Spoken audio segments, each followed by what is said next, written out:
Informed Choice and Community Employment. Transition to Adulthood, Part 3. Click Start when you are ready to begin. Multi-agency planning. Planning for transition requires a multi-year plan that bridges the transition from school-based to adult services. Many young people with disabilities will need some type of support after they leave high school to find a job, to live on their own, and to take part in activities and services in their community.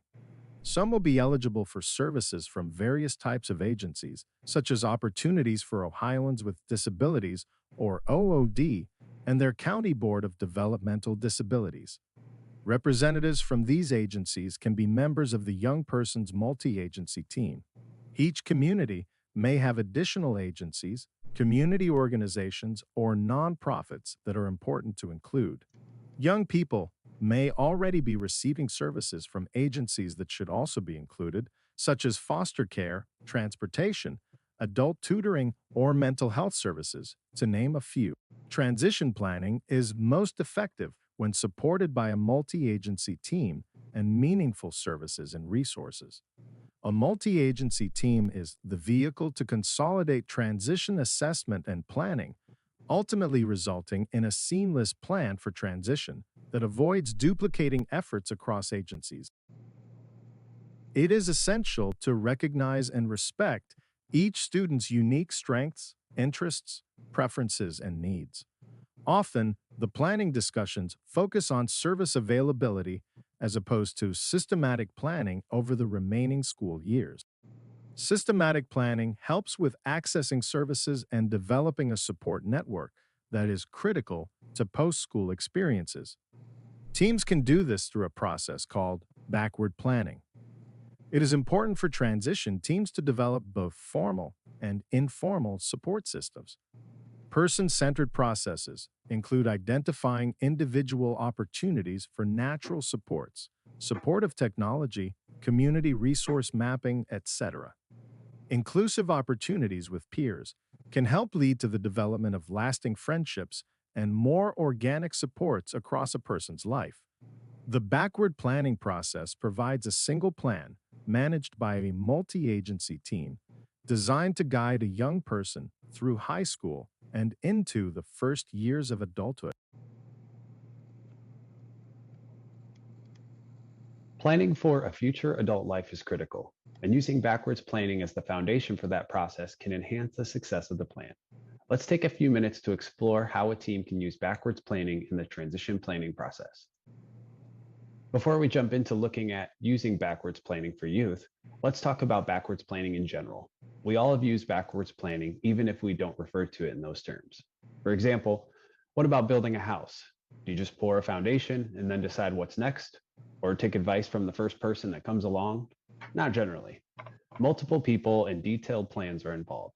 This is just one example of a typical life event that we often spend years planning, and we start with the vision of what we want it to be in the end. This is backwards planning. Starting with backwards thinking helps move into backwards planning. In both backwards thinking and backwards planning, you begin with the vision or goals for the future adult life, as well as the skills and knowledge that will need to be in place to be able to achieve those goals. Next, you think about the youth's current profile. What are the youth's current skills, knowledge, and interests related to those that are needed to achieve the desired goals? By identifying these two endpoints, you have effectively identified the gap. The gap becomes the target for planning and intervention throughout the youth's educational years. But until you know where you're going and where you are now, you will not be able to create the plan to navigate the gap. So let's take a look at an example of backwards thinking. This young lady's adult life goal is to move into her own apartment. She will need to have skills and support to manage daily apartment living, as well as the financial resources to pay rent and transportation to and from the apartment to other locations. So in backwards thinking, we look at the youth's current profile. In this case, there are many unknowns. She is unsure or unaware of the cost of renting an apartment. She is not sure what her skill set is and if it would be sufficient to be able to live successfully in her own apartment, nor is she aware of what support might be available to help her. Finally, she is completely uninformed about transportation as well. By first defining where she is going and what is needed, and then describing where she is now, we have identified the gap in skills or knowledge or connections, which can become the target for transition planning. Step one of our process is identifying the outcomes. Begin with knowing where you're going, know what the youth wants to do, and also identify what the youth does not want to do. For example, what type of employment is interesting and what is not? Food service and cleaning may be what one youth enjoys, while another one may just hate it. Other outcomes may focus on where youth wants to spend their day, what skills may be needed in that next setting after school, and even how to communicate their interest and regulate their sensory needs. Often the beginning of backwards planning is all about figuring out the goals. So if you do not know where the youth is planning to live, work, volunteer, or learn as an adult, that is where you want to start with backwards planning. Next, what is known about the youth? Before jumping right into the new assessments and tests to gather transition assessment information for backwards planning processes, take a look at the currently available data. What does this data tell you about the youth's PINs, their preferences, interests, needs, skills, and strengths? This step connects directly to the youth's age-appropriate transition assessment information. Organize the data that is available, as well as the data that is collected later, into the areas of the PINs. This document is from the Multi-Agency Transition Planning, Person-Centered Thinking, and Backwards Planning Guide, as well as the Planning for Transition Assessment, a guide for multi-agency teams.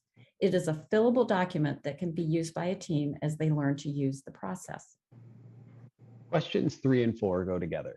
After gathering what you already know about the youth's desired outcomes and the youth's PINs, you will no doubt still have questions, and questions are good.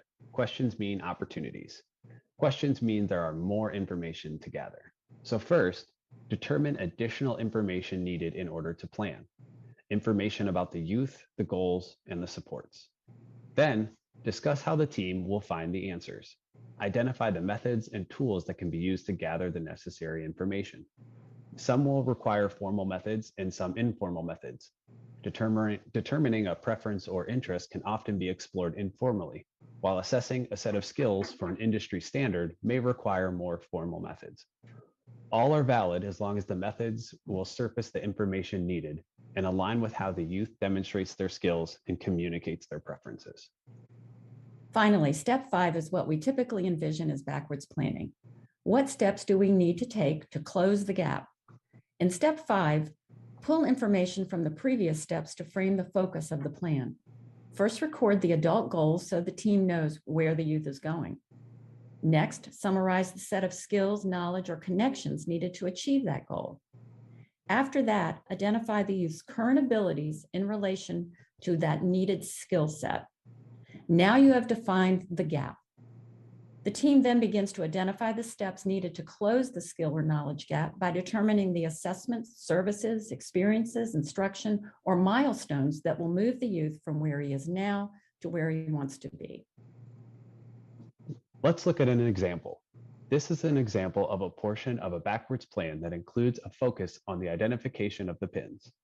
The youth has some sensory-based concerns that cause the team to have concerns that there would be difficulty with his employment environment. Although the final goal is a work environment, this process will support Jay in any type of environment like the home, community, or day program provider. So the focus of this portion of a backwards plan was to ensure the environment selected would support his sensory needs. Jay's goal is to work in a mail order company. And we know Jay has some sensory sensitivities, so the target milestone in column 6 identifies working in a location that is comfortable to his sensory needs. Currently, as we see in column 1, Jay is not sure what type of environment will be comfortable to his sensory needs. The steps identified in columns 2 to 5 show a progression from assessment to experiences in a variety of environments to identify the types of environments and supports that will lead to success. The final step finds Jay making application to the desired employment sites before or shortly after he exits school.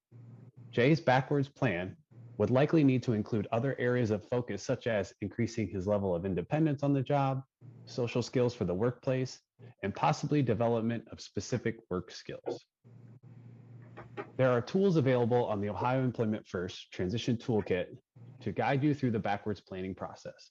Several template forms from the Person-Centered Thinking and Backwards Planning Guide were highlighted previously. Those templates and other tools can be downloaded and used by a team to learn about and complete backwards planning with a youth in his or her team. If backwards planning is new and/or it seems overwhelming, start small. Just start with thinking backwards. Start by assuring that the youth's goals are about success in adult life, not success in a single school year. Always connect the yearly school activity to progress on the path to a meaningful adult life. Then continue the process by identifying needed adult life skills, important connections for adult life, both agencies and individuals, and knowledge or understanding that is needed to keep moving forward. The team can then develop a baseline of current skills and connections and identify the important questions that need to be answered. Begin your backwards planning with gathering information, creating connections, and building skills.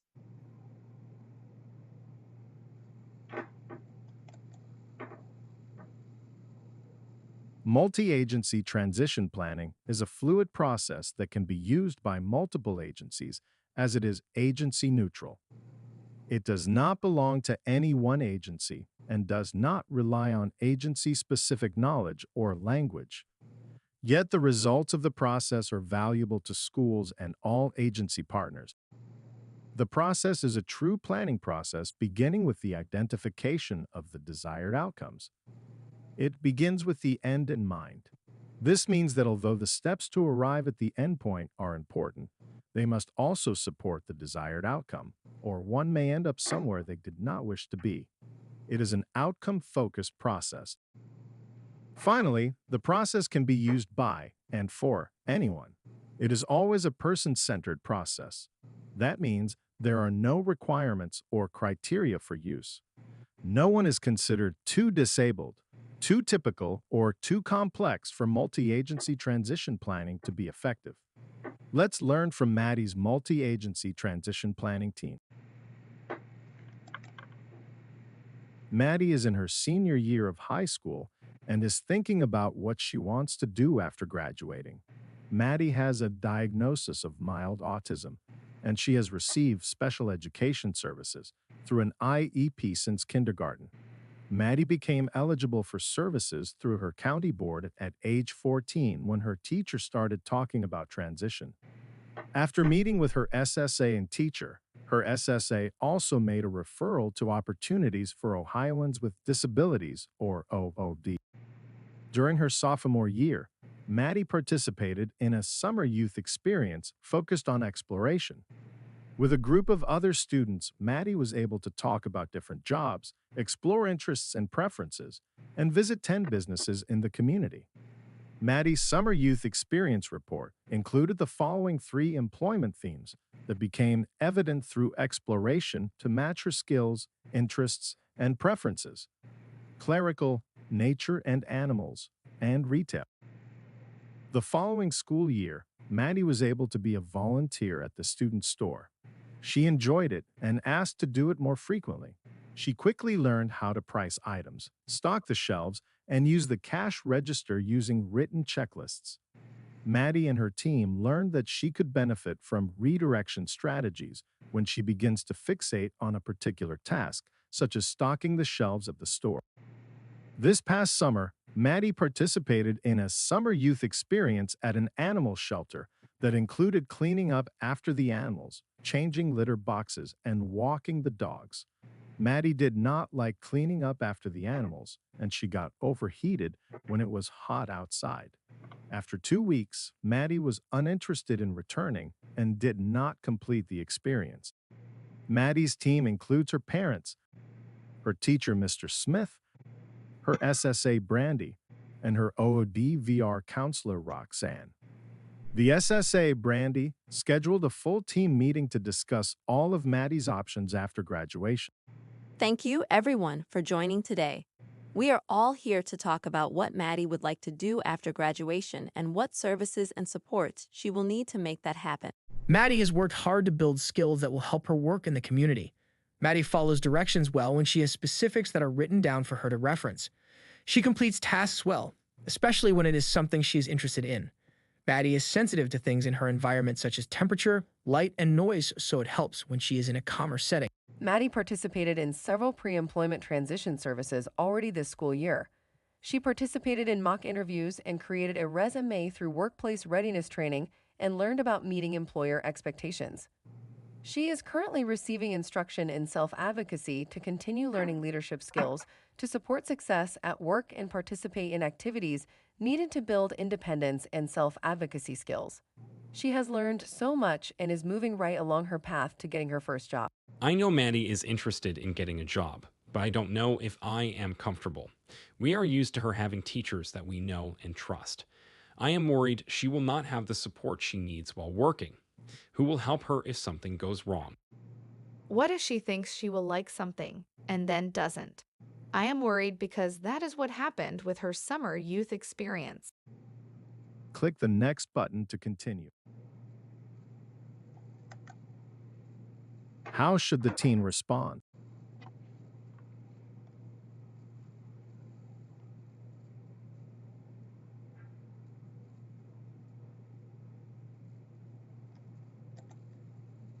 Correct.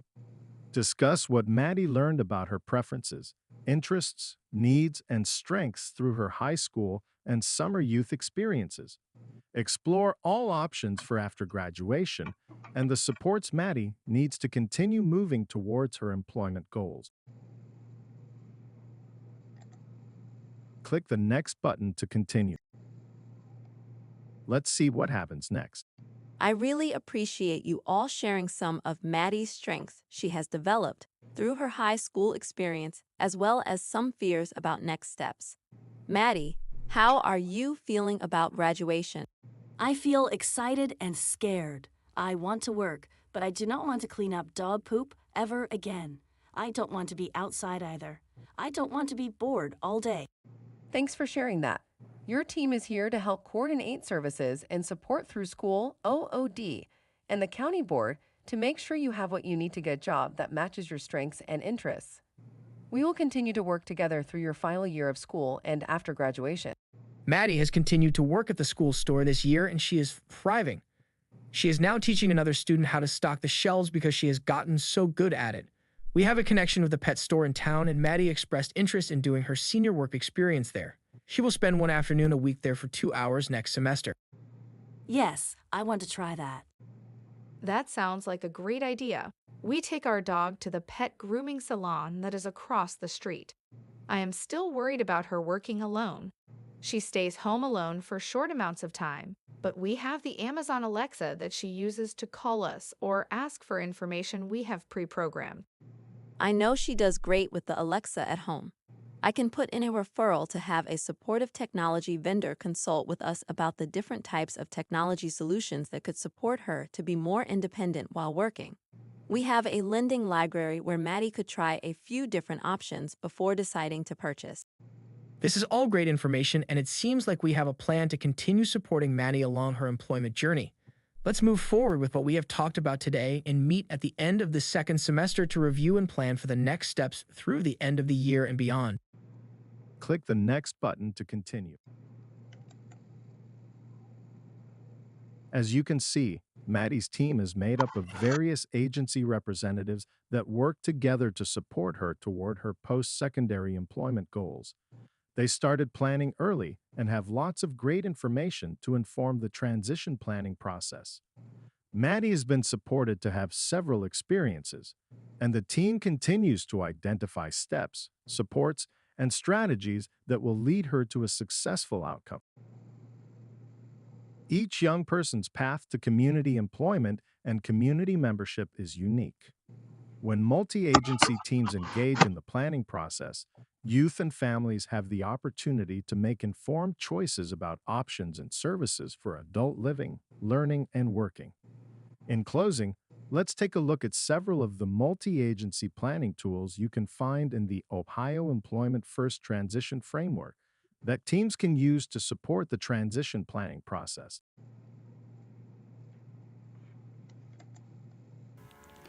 The transition years signal a time of change and a time to intensify future planning efforts for young people that are on the cusp of adulthood.